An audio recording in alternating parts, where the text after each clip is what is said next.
I, 32M, am getting married to my fiancée Deborah, 31F, next month. We have been together for 2 years, and I just asked her to marry me last month. I'm head over heels for this wonderful woman and can't wait to spend the rest of my life with her. We come from very different backgrounds. I grew up in a working class family, and I'm the middle child among my 2 siblings. We always had to work hard, living paycheck to paycheck every month. Deborah, on the other hand, had a much more comfortable upbringing. Her dad was a successful businessman, so he could provide her with everything. She was always surrounded by wealthy kids who threw extravagant parties and events. I put in a lot of effort to work my way through college and eventually landed a job at a prestigious company.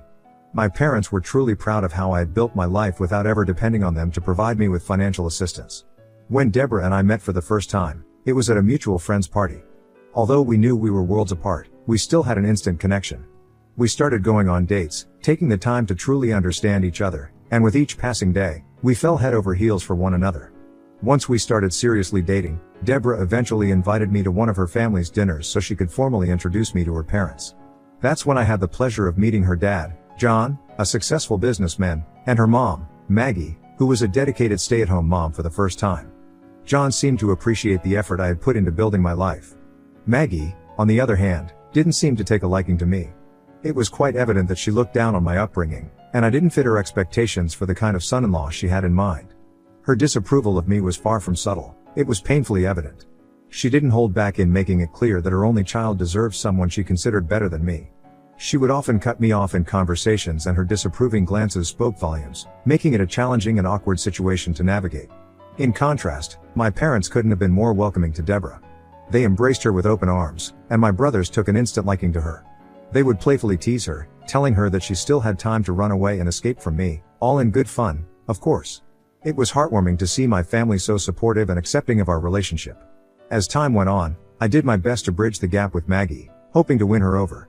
I understood that our different backgrounds and expectations might take her some time to reconcile.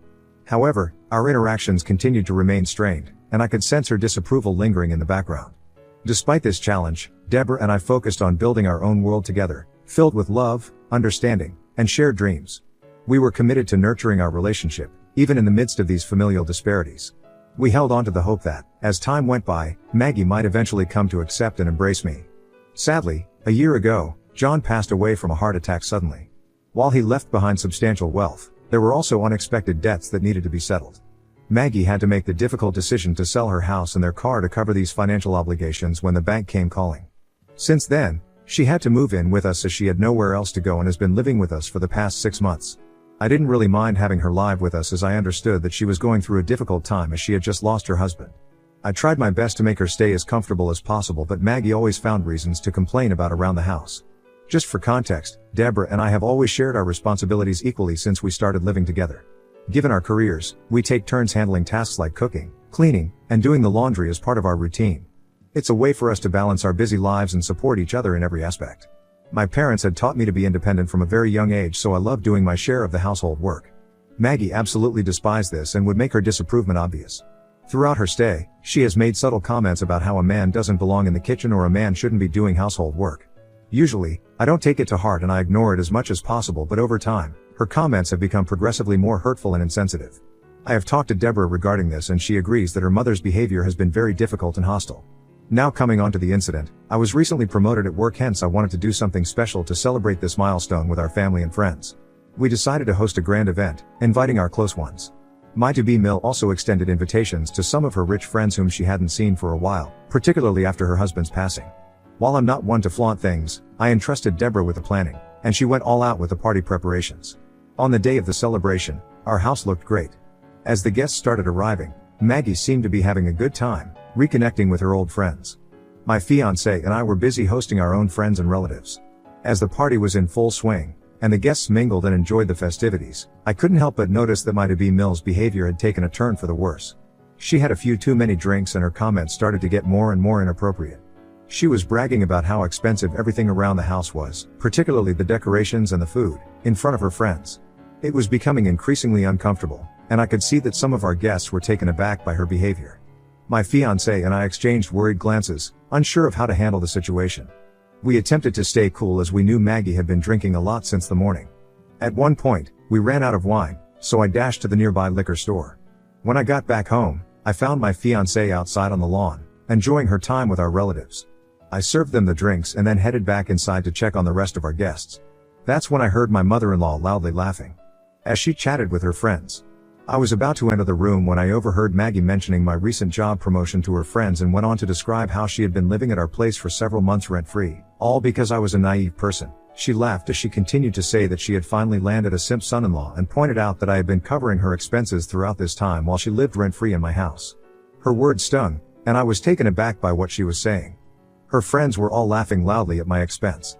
She then went on to say that she was set for the rest of her life now that Deborah was going to marry me in a few months. My emotions were in turmoil, and I struggled with how to handle the situation. It was disheartening to hear these derogatory comments coming from someone whom I considered family, someone I had tried my best to welcome and support during a difficult time in her life. As I stood there in the hallway, grappling with a mix of anger, disappointment, and a sense of betrayal, I contemplated whether to confront her or wait for a more suitable moment to talk about this. My to-be Mill then told her friends that because I came from a low-income family I would continue to be a hard worker to her and she had nothing to worry about. At that moment, I couldn't hear her talk that way any longer and made a decision to walk into the room and confront her right then and there. I wanted to make it clear to her that she wouldn't be able to take advantage of me anymore. With a wine bottle in hand, I walked into the room and everyone fell into an awkward silence when they noticed my sudden arrival. Maggie's laughter ceased, and her expression shifted from surprise to a mixture of discomfort and concern. She was worried that I might have overheard the conversation. Pouring wine for everyone and placing the bottle down, I faced Maggie and began to speak. Maggie, I couldn't help but overhear your conversation with your friends. I stood there for a good 5 minutes, listening to you talk about how you've used my perceived naivety to your advantage. I want to make it clear that I welcomed you into my house with open arms and tried to support you during a difficult time, particularly because you had just lost your husband. However, making hurtful comments like this in front of our family and friends, and laughing at my expense, is not acceptable. The room remained tense, with a heavy silence weighing down on all of us. I could see that Maggie was taken aback by the directness of my words, and her friends seemed equally uncomfortable. Just as the tension was at its peak, my fiancée walked into the room, a puzzled expression on her face as she tried to understand what was happening as I stood in the middle of the room. With Deborah now in the room, I went on to explain to her what her mother had been telling people about me. Deborah's eyes widened in shock as she tried to comprehend the gravity of the situation. Maggie's expression shifted from shock to embarrassment. I knew I wouldn't be able to forgive her for the way she had spoken about me. I asked Maggie to immediately leave my house. Maggie's eyes widened as she began to frantically protest, knowing that she had nowhere else to go. Deborah remained quiet as she understood how humiliated I had felt because of her mother. I remained resolute in my decision, emphasizing that I could no longer trust my to-be Mill to be living with us. I suggested she could find accommodation with one of her wealthy friends who had joined the party and were evidently relishing in laughing at my expense just minutes ago. Maggie looked around the room, helplessly as her friends avoided eye contact, and I couldn't help but smirk. I had reached my breaking point and was no longer willing to be used and taken advantage of. In that tense moment, Deborah, who had been taken aback by the unfolding drama, finally spoke up. She addressed her mother with a mix of disappointment and determination. Mom, you've put us in an incredibly uncomfortable situation with your behavior today. We've always tried to support you, but this kind of treatment towards my fiancé is unacceptable. Maggie, now caught between her daughter's disapproval and her own embarrassing behavior, began to realize the gravity of the situation. She had no easy way out and attempted to apologize, but I wasn't willing to be manipulated any longer. Still seething in anger and disappointment, I walked out of the room. The party soon ended and my to-be Mill apparently left to stay at one of her relatives' places. Since the incident, I have been receiving messages from people with a variety of reactions. Most of the guests seem to support my decision to stand up for myself, but there are some family members from my fiancé's side who are telling Deborah that what I did was wrong and that I should not have humiliated her mother like that. My parents, who were present at the party, supported me 100% and had my back. The situation has caused a divide between our families, and the mixed opinions are adding to the tension. So I wanted to post here so I could get an unbiased opinion. Am I the a-hole for confronting my to-be Mill in front of everyone after I caught her making fun of me and letting her know that she won't be able to leech off me? Update 1. Thanks to everyone for your feedback on my last post. Many folks have suggested that this incident should serve as an eye-opener to the kind of family I would be marrying into. I have received suggestions that I should get a prenup with my fiancé before we get married, which I honestly never really thought about before. But after the recent incident, I'm seriously considering it. That day after the party ended, my wife and I had a lengthy conversation to discuss everything. While my wife is completely on my side, it's hard to deny that my trust has been shaken. It's not her fault, but I'm worried about her family and how easily they could manipulate me in the future. Many comments have pointed out that my mother-in-law's subtle mean comments for all these months were a form of emotional abuse, and I'm starting to see it that way too. I do not wish to have her in my life anymore. 2 days after Maggie left, she called my wife, who chose not to answer. So, she sent me an angry text that read, "Adam, are you happy now that you've separated me from my daughter? I've already lost my husband, and now I'm losing my daughter because of you.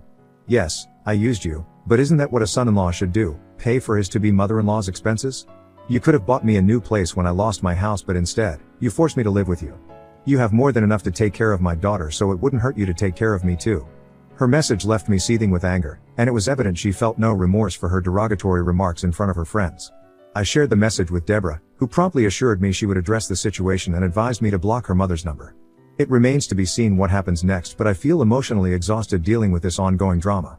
Her mother's persistent unkindness towards me for no apparent reason, coupled with her unwarranted financial expectations, is really taking a toll on me. Update 2. Okay everyone, here's the update you all have been waiting for.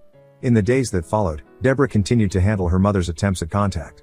She firmly explained to her mother that the situation had become untenable and that she had crossed a line. Deborah offered to help her mother find suitable accommodations but emphasized that the living arrangement with us had reached its limit. Maggie's responses ranged from anger to pleading. She continued to accuse me of tearing her family apart and causing her more pain during an already difficult time. I had blocked her, so fortunately, she had no way to reach out to me. As our wedding was fast approaching, I shared my thoughts and fears with Deborah and she took it surprisingly well. My fiancé agreed that I wasn't wrong to have those fears in my head and told me that she was ready to sign a prenup so I wouldn't feel this restless and uncomfortable. I was taken aback by how understanding she was, and I couldn't help but feel guilty for having any negative thoughts about her, all because of her mother's actions. After that conversation, I felt much better about our relationship. We were starting to regain a sense of normalcy, when Maggie unexpectedly showed up at our doorstep a few days later without any warning. I was alone at home when I heard the doorbell ring. She had come to confront me and her accusations and anger poured out when I welcomed her inside to sit. Maggie claimed that I had ruined her relationship with her daughter forever, laying the blame squarely on my shoulders. Her words were filled with frustration and resentment. "You think you can just control everything, don't you?" she exclaimed. "You've taken my daughter away from me, and now you're trying to push me out of her life. This is my family too, and you can't just dictate what happens here." As the argument escalated, her accusations became more personal and cutting. She accused me of isolating her from Deborah and said that she deserved to be living with her daughter. I took a deep breath, trying to remain composed in the face of her accusations, and responded, "Maggie, this isn't about pushing you away. It's about preserving the peace and well-being of our family. Your actions and words have made it challenging to maintain a healthy environment here. I'm not trying to isolate you, I'm trying to set boundaries," I continued. "Deborah and I deserve to have a loving, supportive, and peaceful home. It's not about control, it's about ensuring that our relationship is respected and protected." At that point, thankfully, my wife returned from the grocery store and I breathed a sigh of relief knowing that she could handle her mother better. She was visibly shocked to find her mother standing inside our house. Hurrying to my side, she asked if I was okay, concern evident in her eyes. I nodded morbidly, relieved to have her presence beside me. Maggie, now directing her attention toward her daughter, accused me of trying to be controlling of her life. She said that she won't let me kick her out of the house and she planned to live here if my daughter was going to be here. She accused me of trying to divide the family apart since her husband had passed away. Deborah seemed pissed as she explained to her mother that after what she had spoken about me, she couldn't just expect me to forget about it. She reminded Maggie that she never even apologized to me for the harsh words she had spoken in front of the guests at a party that I had thrown in my house. Deborah reiterated to her mother that she was not entitled to live in my house just because Deborah was going to marry me. Maggie was displeased seeing her daughter support me, and it only seemed to escalate her anger. The room was charged with emotions and I didn't want this to escalate further, so I asked Maggie to leave immediately, otherwise I would call the police. Maggie's expression displayed a mixture of frustration and resignation, as she clearly wanted to argue about this further, but, thankfully, she decided to leave. After this incident, I am planning to take some space from Deborah and her family. I love her a lot, but I don't want to be stuck in a toxic environment like this forever. I guess I need to take some time to rethink our future. Update 3. It's been 4 months since my last update and I know it's been a long time, but here I am. I am thrilled to share that Deborah and I are now happily married. Our wedding day went off without a hitch, and it was a beautiful celebration of our love and commitment to each other. We were surrounded by our closest family and friends, and the day was filled with joy and cherished memories. I know I had mentioned last time that I was a bit unsure about marrying her, but after some time off alone, I realized that she was nothing like her mother. As we had discussed before our marriage, Deborah did sign a prenuptial agreement, which gave us both peace of mind. It was a decision that helped ensure that our relationship was built on trust, respect, and a mutual understanding of our responsibilities. One notable absence on our special day was Maggie, our mother-in-law. We did invite her as I didn't want my wife to not invite her only living parent to witness our wedding, but Maggie chose not to attend the wedding. Her anger and resentment towards me from the earlier conflicts, which led to her leaving our home permanently, still lingered. I couldn't help but feel sad for Deborah, who had to navigate the difficult decision of having her mother absent on such an important occasion. Nonetheless, our wedding was a day filled with love and happiness. We were grateful for the support of our loved ones who celebrated the beginning of our journey as a married couple. In the days following our wedding, Deborah and I have settled into our married life, cherishing the moments we share together and planning for our future. We are excited about the possibilities that lay ahead, and we know that our love will guide us through any challenges we might face. Update 4. Married life has been going great so far. Deborah and I have been relishing every moment of our life together as a married couple. We've found joy in the little things, from lazy Sunday mornings with breakfast in bed to sitting at home and reading books together. Our love has continued to grow, and we've become even more in sync with each other. We have embraced the various responsibilities that come with marriage rather smoothly. Recently, I have taken a significant step in my journey toward personal growth and family healing, thanks to everyone's advice. I decided to start therapy, and it has been a transformative experience ever since. Therapy has provided me with the tools to better understand and express myself and the dynamics within our family. It has allowed me to address the emotional wounds and challenges that I have faced, especially in my relationship with my mother-in-law. With the guidance of my therapist, I have been able to communicate more effectively with my wife and work on building a stronger and more communicative relationship. Once I felt I was ready, we tried to reach out to Maggie, hoping to mend the rift that had developed between us. While it wasn't easy for me to reach out, I knew how much Deborah loved her mother and I didn't want her to live her life without being in contact with her only remaining parent. We decided to invite Maggie to our home for dinner so we could all talk properly. Maggie had been staying at various relatives' places since the incident, and when Deborah first reached out with a dinner invitation, it took her by surprise. She seemed hesitant but also intrigued by the opportunity to reconnect with her daughter. She arrived at our home and we cautiously began with small talk to catch up on each other's lives. Deborah was the first to break the ice, expressing her desire to see a healthier relationship between me and Maggie. She shared how much she loved both of us and wanted to see us get along. Hearing this, Maggie slowly admitted that her actions had been fueled by a sense of loss and uncertainty after her husband's passing and that she had let those emotions cloud her judgment. She apologized to me for the way she had behaved and expressed that she didn't understand at first how much she had hurt me. I could see that she seemed genuinely sorry about the incident. The conversation continued, delving into the hurt feelings on both sides, the misunderstandings that had occurred, and the steps that could be taken to mend the rift. It was an emotional and honest discussion, marked by tears and heartfelt apologies. Deborah played a crucial role in facilitating the conversation, acting as a bridge between me and her mother. By the end of the evening, amidst a wonderful dinner, there was a sense of relief and optimism in the room.